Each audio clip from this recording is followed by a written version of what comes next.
Well, for most school-aged kids around the country, there's no school today. The day after Thanksgiving is usually a school holiday. But one Texas teen has been told she won't be allowed to return to her school beginning on Monday. High school sophomore Andrea Hernandez was not found to be cheating on a test or ditching class. She's not flunking out, nor did she get in a fight with fellow classmates. Andrea Hernandez has been told she can't return to school because she refuses to wear a student ID card that's implanted with a GPS identification chip. She says it's against her religious beliefs.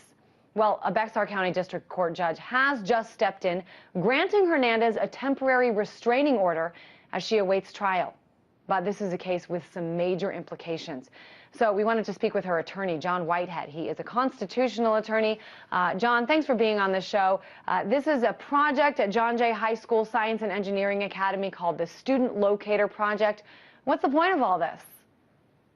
Well, the point of the project supposedly is to raise money for the school. If they can put this program into effect, supposedly, and prove that they can increase attendance, they're supposed to make more money. But they've already spent $500,000 buying the chips from large corporate entities. So money is obviously being made here. But Andrea had a religious objection to the having to wear the chip and a privacy concern. I mean, even when she went in the bathroom, she had to have the chip on.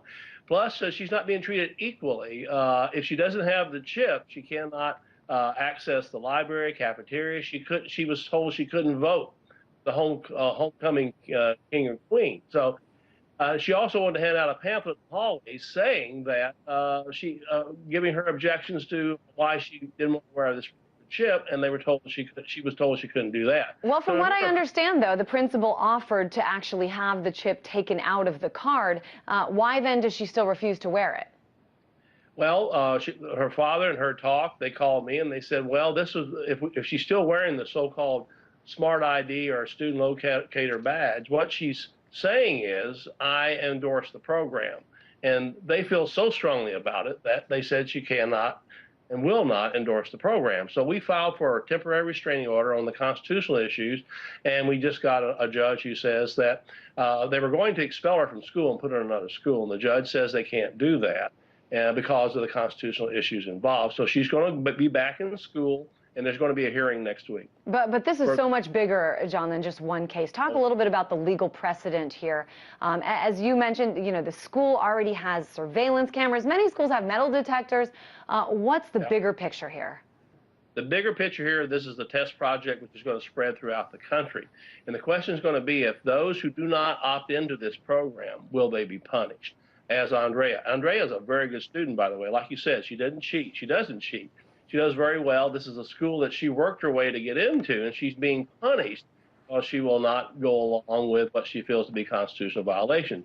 So the key to the case here is whether or not those people who want privacy, they don't want to be in such a program, they have First Amendment objections, whatever, will they be punished? So I think that's why this case is a very much precedent-setting case. But here's the key, I think, to all of this. What's happening, and this is I would call the total thing we're saying, we're conditioning kids to live in the surveillance state. They're growing up in school, so when they go out into regular life, are we going to be required to wear chips as adults? I think that's the next step, obviously, because again, there's money to be paid off this, and police and the government agencies will track it for whatever reason. Yeah, and this, as you mentioned, it's just a pilot program, so we don't see this happening in schools across the country. But here, school officials want to see this implemented at more than 100 schools, so more than 100,000 students, and they say they want to increase attendance.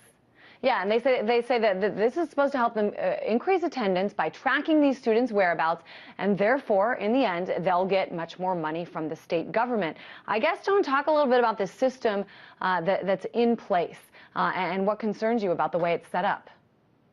Well, the way it's set up is it grieves the bottom line, the right to privacy, First Amendment concerns, all the things that make us human beings. I mean, some people have asked me, what would you compare this to? Well, it's like a chicken in a cage. I mean, if they can track you wherever you go, the government in the school, and eventually when we grow up, kids grow up, go out in society, I mean, there's surveillance cameras everywhere now anyway. And so the question is, as human beings, will we have any privacy in the future? Orwell, as we know in 1984, he predicted There will be no privacy. But can we have privacy? Sure. There are going to be people who are going to want to opt out. And that's the importance of this case is we want to protect those people who don't want to be part of a system they feel violates their human dignity and their constitutional rights. Yeah, I think this is certainly just the beginning of what we'll probably see will be many more cases like this. I know your client, Hernandez, has said that this is the implementation of the mark of the beast. Do you know what she meant by that? Yeah, in the book of Revelation, the New Testament, there's this prophecy about the Antichrist, that there will be a number put on people, and they wouldn't be able to buy and sell. So that's their belief. But incredibly, in this case, though, that's come true. If you don't have the chip, you can't go to the cafeteria, the library. You can't vote. You don't have access to certain things. So I don't agree with that particular belief. But again, the Constitution provides for the freedom of religion. And when is this trial set to take place, John? This coming Wednesday. All right. Well, you keep us posted. Thanks so much for being on the show. Constitutional attorney John Whitehead. Thank you.